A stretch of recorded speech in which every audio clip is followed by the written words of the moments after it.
স্নেহের 2026 সালের নতুন বছরে সপ্তম শ্রেণীর ছাত্রছাত্রী বন্ধুরা, আশা করি তোমার সবাই ভালো আছো।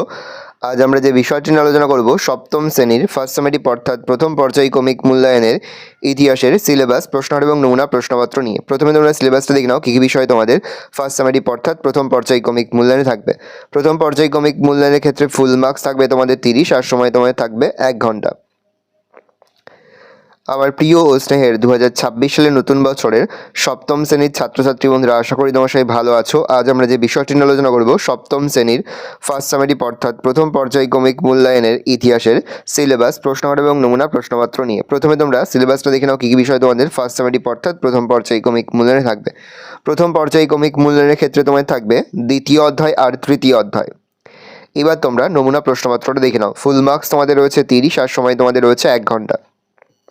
একে দাগে রয়েছে সঠিক উত্তর নির্বাচন করে লেখো যে কোনো 6টি প্রশ্নের মান 1 করে 1 × 6 = 6। বঙ্গ নামের প্রথম উল্লেখ পাওয়া যায় অর্থশাস্ত্র ঐতরেয় আরণ্যক, মহাভারত, আইনি আকবরী গ্রন্থে, তুমি ঐতরেয় আরণ্যক গ্রন্থে। অর্থশাস্ত্র গ্রন্থি রচনা করেন কালিদাস, আবুল ফজল, কৌটিল্য, বাণভট্ট। কৌটিল্য। শশাঙ্কের রাজধানী ছিল কর্ণসুবর্ণ, সমতট, কনজ, বিক্রমপুর। কর্ণসুবর্ণ। সেন বংশের শেষ রাজা ছিলেন সামন্ত সেন, বিজয় সেন, বল্লাল সেন, লক্ষণ সেন। লক্ষণ সেন। পাল হাইপেন সেন যুগে বাংলার প্রধান ফসল ছিল ধান, গম, যব, পাট। ধান। লক্ষণ সেনের সভাকবি নাম বাণভট্ট, জয়দেব, অশ্বঘোষ, হলায়ুধ। জয়দেব। গীতগোবিন্দম কাব্যের রচয়িতা ছিলেন ধৈ, গোবর্ধন শরণ। জয়দেব। জয়দেব। বাঙালিরা আলু খেতে শিখেছিল ইংরেজদের, ফরাসিদের, পর্তুগিজদের, রোমদের কাছ থেকে। পর্তুগিজদের কাছ থেকে। 2 দাগে রয়েছে অতি সংক্ষিপ্ত উত্তরভিত্তিক প্রশ্ন, যে কোনো 4টি প্রশ্নের মান 1 করে 1 × 4 = 4। হর্ষবর্ধনের সভাকবির নাম কি? উত্তর হবে বাণভট্ট। পাল বংশের প্রতিষ্ঠাতা কে ছিলেন? গোপাল। প্রথম খলিফার নাম কি? আবু বকর। রামচরিত কাব্য কার লেখা? সন্ধ্যাকর নন্দী। চোল রাজ্যে কোন ধাতুর হস্তশিল্প বিখ্যাত ছিল? ব্রোঞ্জ। বিক্রমশীল মহাবিহার কে প্রতিষ্ঠা করেন? ধর্মপাল। 3 দাগে রয়েছে সংক্ষিপ্ত উত্তরভিত্তিক প্রশ্ন, যে কোনো 2টি প্রশ্নের মান 2 করে 2 × 4 = 8। কে কখন গঙ্গাইকোন্ডচল উপাধি গ্রহণ করেন? প্রথম রাজেন্দ্র চোল গঙ্গাইকোন্ডচল উপাধি গ্রহণ করেন। তিনি বাংলার পাল বংশের বিরুদ্ধে এক অভিযান চালান। এই অভিযানে গঙ্গার নদীর তীরে পাল রাজাকে হারিয়ে গঙ্গাইকোন্ডচল উপাধি গ্রহণ করেন। কৈবর্ত বিদ্রোহ কবে এবং কার বিরুদ্ধে হয়েছিল? আনুমানিক 1070 থেকে 71 খ্রিস্টাব্দে কৈবর্ত বিদ্রোহ হয়েছিল। পাল রাজাদের দুর্বলতার সুযোগে দ্বিতীয় মহীপালের শাসনকালে কৈবর্ত নেতা দিব্য বা দিবক বিদ্রোহ করেন। এই বিদ্রোহের আরও 2জন নেতা ছিলেন রুদক এবং ভীম। সামন্ততন্ত্র বলতে কী বোঝো? মধ্যযুগে ভারতীয় সমাজে এক বিশেষ গোষ্ঠীর রাজকর্মচারীদের ক্ষমতা বৃদ্ধি পায়। অনেক সময় তাদের নগদ বেতন না দিয়ে জমি দেওয়া হতো। সেই জমির রাজস্বই ছিল ওই কর্মচারীদের আয়। এছাড়া তারা গ্রামের শাসন এবং বিচার কার্যের দেখাশোনাও করত। রাজা গোষ্ঠীর শাসক এবং জনগণকে নিয়ে এর ফলে একটি স্তরভেদ তৈরি হয়েছিল সমাজে। এই ধরনের গড়ে ওঠা ব্যবস্থায় সামন্ততন্ত্র নামে পরিচিত। নেক্সট, ব্রহ্মদেব ব্যবস্থা বলতে কী বোঝো? দক্ষিণ ভারতের রাজাদের অনেক স্থায়ী সামন্ত ও ব্রাহ্মণদের সঙ্গে ক্ষমতা ভোগ করে নিতেন। অনেক সময় রাজা ব্রাহ্মণদের জমি দান করতেন। ব্রাহ্মণরা অনাবাদী জমি ও জঙ্গল পরিষ্কার করে নতুন জনবসতি তৈরি করতেন। রাজা ব্রাহ্মণদের যে জমি দিতেন তার জন্য ব্রাহ্মণদের কর দিতে হতো না। রাজার জমিদানের এই ব্যবস্থাকে ব্রহ্মদেব ব্যবস্থা বলা হয়। 4 দাগে হচ্ছে বিশ্লেষণাত্মক উত্তরভিত্তিক প্রশ্ন, যে কোনো 2টি প্রশ্নের মান রয়েছে 3 করে 3 × 2 = 6। প্রথম প্রশ্ন খুবই গুরুত্বপূর্ণ। মাৎসন্যায় কি? বাংলার রাজা শশাঙ্কের মৃত্যুর পর তার পুত্র মানবদেব সিংহাসনে বসেন। তিনি মাত্র 8 মাস 5 দিন রাজত্ব করেছিলেন। এই সময় থেকে কনৌজ রাজ হর্ষবর্ধন, কামরূপের রাজা ভাস্করাবর্মন, কাশ্মীর রাজ ললিতাদিত্য সহ অনেকে বারবার বাংলা আক্রমণ করে। ফলে বাংলায় চরম অরাজকতার সৃষ্টি হয়। পুকুরের বড় মাছ যেমন ছোট মাছ গিলে খায়, বাংলার জনজীবনে সেই অবস্থা তৈরি হয়েছিল। সবলেরা দুর্বলের ওপর অত্যাচার করত। বাংলার এই অবস্থাকে মাৎসন্যায় বলা হয়। খালিফা কাদের বলে? খিলাফত বলতে কী বোঝো? খালিফা হযরত মুহাম্মদের মৃত্যুর পর তার প্রধান 4 সঙ্গী একে একে মুসলমানদের নেতা নির্বাচিত হন। এদের বলা হয় খালিফা। আরবি ভাষায় খালিফা শব্দের অর্থ প্রতিনিধি বা উত্তরাধিকারী। খিলাফত ইসলাম ধর্মের ক্ষমতা যে সব অঞ্চলে ছড়িয়ে পড়ে তাকে বলে দার-উল ইসলাম। খালিফা হলেন দার-উল ইসলামের প্রধান নেতা। খালিফার এই অধিকারকে বা অধিকারীর এলাকাকে বলা হয় খিলাফত। পঞ্চরত্ন কাদের বলে? বাংলার সেন বংশের রাজা লক্ষণ সেনের রাজসভায় 5 জন বিখ্যাত কবি ছিলেন। এদের একসঙ্গে পঞ্চরত্ন বলা হয়। 5 জন বিখ্যাত কবি পঞ্চরত্ন হলেন জয়দেব, ধৈ, গোবর্ধন, উমাপতিধর আর শরণ। এদের মধ্যে কবি জয়দেব ছিলেন রাজা লক্ষণ সেনের রাজসভার কবি। তিনি গীতগোবিন্দম কাব্য রচনা করেছিলেন। কবি ধৈ রচনা করেছিলেন পবনদূত কাব্য। নেক্সট, পাল যুগের স্থাপত্য শিল্প সম্পর্কে লেখো। শিল্পকলার ক্ষেত্রে পাল যুগ গুপ্ত যুগকেই অনুসরণ করেছে। পাল আমলের স্থাপত্যের মধ্যে উল্লেখযোগ্য হলো স্তূপ, বিহার এবং মন্দির। বাংলাদেশের ঢাকার আশরাফপুর গ্রামে, রাজশাহীতে পাহাড়পুরে, চট্টগ্রামে, পশ্চিমবঙ্গের বর্ধমান জেলার ভরতপুর গ্রামে পাল আমলে নির্মিত যে সমস্ত বৌদ্ধ স্তূপ লক্ষ্য করা যায় তাদের আকৃতি অনেকটা শিখরের মতো। সোমপুর বিহার ছিল পাল আমলের স্থাপত্যের অন্যতম নিদর্শন এবং এই বিহারের মধ্যে অবস্থিত মন্দিরটিও এক্ষেত্রে উল্লেখযোগ্য। পোড়ামাটির ইট দিয়ে তৈরি চারকোনা এই মন্দিরে গর্ভগৃহ, প্রদক্ষিণ পথ, মণ্ডপ ও সুউচ্চ স্তম্ভ ছিল। 5 দাগে রয়েছে ব্যাখ্যামূলক উত্তরভিত্তিক প্রশ্ন, যে কোনো দুটি, প্রশ্নের মান 5 করে, 5 গুণ 2 = 10। পাল বংশের শাসকদের সংক্ষিপ্ত পরিচয় দাও। বাংলার ইতিহাসে পাল বংশের প্রতিষ্ঠা এক গুরুত্বপূর্ণ অধ্যায়। পাল শাসনের প্রথম 100 বছর ছিল এই বংশের গৌরবময় কাল। পাল বংশের শাসকদের পরিচয়। প্রতিষ্ঠা। বাংলায় পাল বংশের প্রতিষ্ঠা করেন রাজা গোপাল। তিনি আনুমানিক 750 খ্রিস্টাব্দ থেকে 774 খ্রিস্টাব্দ পর্যন্ত রাজত্ব করেন। তিনি বাংলার অধিকাংশ অঞ্চলকে নিজেদের শাসনাধীনে এনেছিলেন। ধর্মপাল আনুমানিক 774 থেকে 806।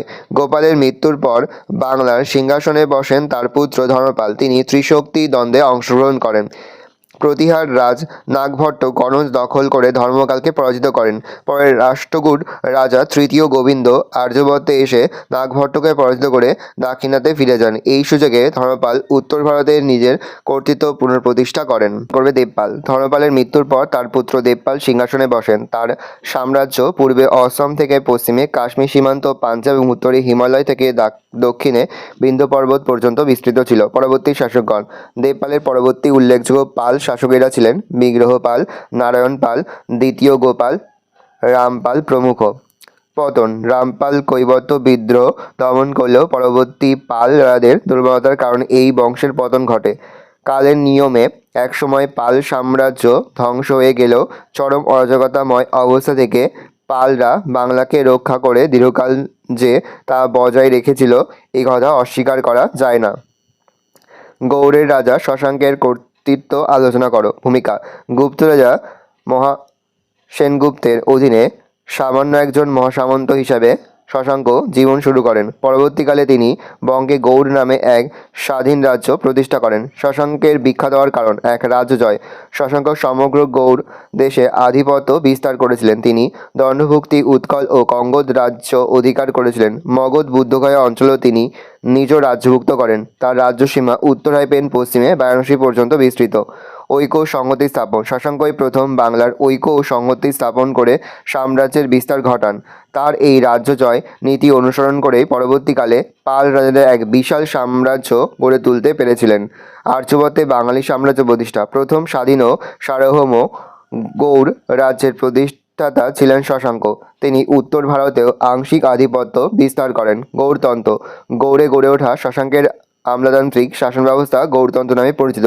শশাঙ্কে তৈরি গৌড়ের রাজতন্ত্র বিষয়ে ডক্টর নিহার রঞ্জন রায় বলেছেন, এই রাজতন্ত্র আসলে গৌড়তন্ত্র।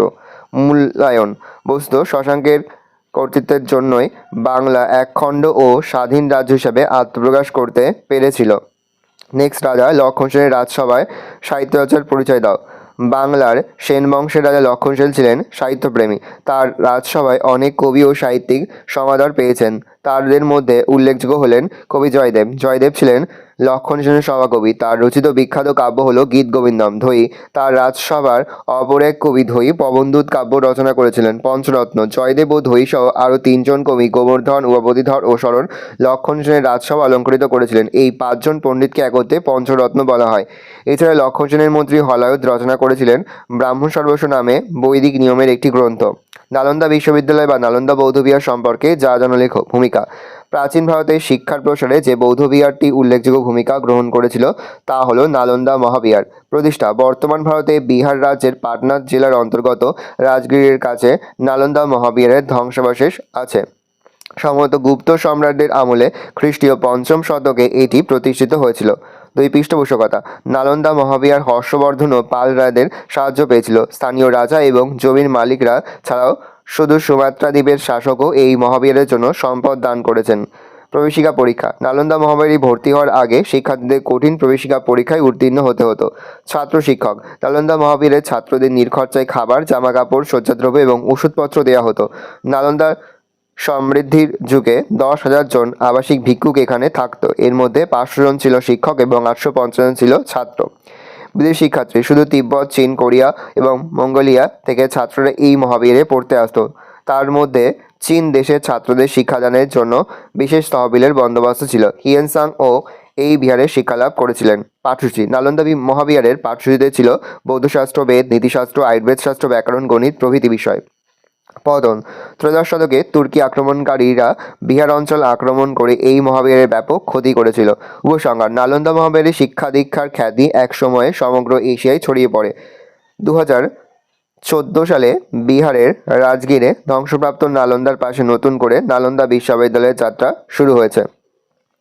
ভালো করে দেখে নাও, এই রয়েছে টোটাল তোমাদের ফার্স্ট সামেরি অর্থাৎ প্রথম পর্যায়ক্রমিক মূল্যায়নের ক্লাস 7-এর ইতিহাসের প্রশ্নপত্র। ভালো করে প্রশ্নপত্র দেখে নাও। আশা করি ভিডিওটা ভালো লেগেছে। ভিডিওটা ভালো লাগলে ভিডিওকে লাইক করে দিন। আমার নতুন হাত লাল ক্লিক সাবস্ক্রাইব প্রেস করে পাশে বেল আইকন প্রেস করে নতুন করে ভিডিও আপলোড করি সবার ফার্স্ট নোটিফিকেশন পেয়ে যাও। আর এই ভিডিওটি তোমার বন্ধু বান্ধবী আত্মীয় সবার মধ্যে কিন্তু অনেক শেয়ার করে দিলে। বছর ক্লাস 7-এ পড়ছে। আমরা কিন্তু ইতিমধ্যে ক্লাস 7-এর প্রতিটি বিষয়ের সিলেবাস, প্রশ্ন এবং নমুনা প্রশ্নপত্র কিন্তু আপলোড করে তার পাশাপাশি প্রতিটি বিষয়ের কিন্তু অধ্যায়ভিত্তিক ক্লাস সেশনও কিন্তু আপলোড করে দিন। এখনো পর্যন্ত সেই ভিডিওগুলো না দেখে থাকো, ভিডিওগুলো কিন্তু তাড়াতাড়ি দেখে আমাদের সকলকে জানাই আগাম পরীক্ষার অনেক শুভেচ্ছা এবং অভিনন্দন। আশা করি সকলের পরীক্ষায় খুব ভালো হয়। ভালো করে দেখে নাও প্রশ্নপত্রটা।